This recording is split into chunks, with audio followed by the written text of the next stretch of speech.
গত 20 তারিখে এই হায়নাদার বাহিনী, হাসিনা বাহিনী, পুলিশ আমার সন্তানকে নির্মমভাবে গুলি করে মেরে ফেলছে। আমি গত 20 তারিখে খবর পেয়ে আমি যেভাবে হোক 22 তারিখে বাংলাদেশে এসে আমার ছেলের ডেড বডি মারি দিছি। পুলিশ আমাকে অনেক হেনস্থ করছে, আমাকে জামা শিবির বলছে, আমার মেয়ের জামাইটা মাওলানা, মেয়ের জামাইকে জামা শিবির বলছে।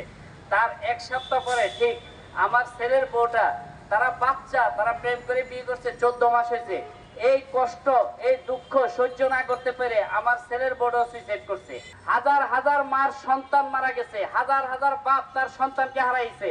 অনেক মানুষ আজকে ঢাকা মেডিকেলে, বিভিন্ন মেডিকেলে মৃত্যুর সাথে পাঞ্জা লড়তে আছে। তাদের ফ্যামিলির কাছে খরচ চালানোর মতো টাকা নাই, বাজার করার মতো টাকা নাই। কোনো একজন ব্যক্তি, মান্যগণ্য ব্যক্তি বা যারা আজকে দেশ নিয়ে যারা কমিটি করতে আছে, কোনো একজন ব্যক্তি আজ পর্যন্ত আমাদের পাশে দাঁড়ায়নি। এই দেশ নিয়ে কেউ ষড়যন্ত্র করলে, আমার ছেলে মারা গেছে, আমি মৃত্যুর জন্য প্রস্তুত আছি। এই দেশ ছাত্ররা যেভাবে 2024 সালে স্বাধীন করেছে, আমার মতো বাবা যারা সন্তান হারাইছে, এই দেশ নিয়ে কোনো ষড়যন্ত্র আর আমরা কাউকে করতে দিব না, দেওয়া হবে না। আমরা চাই দ্রব্য মূল্য, আমার যেখানে যারা শ্রমজীবী বাবারা আছেন, তারা যেন সুন্দর মতো বাজারে যেয়ে তারা 300 টাকা দিয়ে বাজারের ব্যাগটা ভরে নিয়ে আসতে পারে। আমার এই দেশে আর কোন কুলাঙ্কার বাস স্ট্যান্ডের চাঁদা, টেম্পু স্ট্যান্ডের চাঁদা, অটো রিক্সার চাঁদা, কোন চাঁদাবাজ যেন বাংলার মাটিতে না থাকে।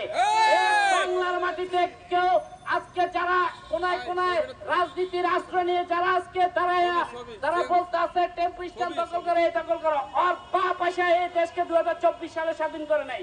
আমার ছেলের মতো, আবু সাইদের মতো হাজারো লাখো বাবা তার সন্তানকে হারিয়েছে, হাজারো মা তার সন্তানকে হারিয়েছে। ছাত্র লিডার যারা আছেন, আপনারা সবাই আমার ছেলে যেরকম মারা গেছে তাদের পাশে দাঁড়াবেন, আবু সাইদের মার পাশে দাঁড়াবেন।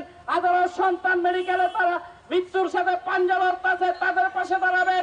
আপনারা জায়গা থেকে খিচুড়ি রেঁধে কমিটি গঠন করবেন, এটা আমরা চাই না।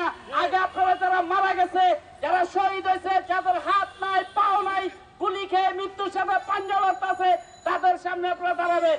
আমি একজন সাধারণ দক্ষিণ আফ্রিকা প্রবাসী, আমি 9 বছর দেশের জন্য রেমিটেন্স পাঠাচ্ছি। আমার ছেলের লাশ আমাকে উপহার দিছে। এই খুনি হাসিনা বাহিনী বিভিন্ন অলিগলিতে এখনো ভূত পেতে আছে মানুষকে গুলি করার জন্য। এই খুনি হাসিনা বাহিনী জায়গা জায়গা লুটতরাজ করতে আছে।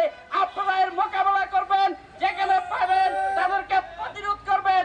এই বাংলার মাটিতে তাদের জানাজা হবে না, হবে না, হবে না।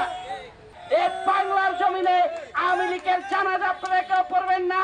বিবি হারুনকে, বিপ্লব কুমার সরকারকে ইমিডিয়েটলি ধরে এই বাংলার জনগণের সামনে ফাঁসি দিতে হবে।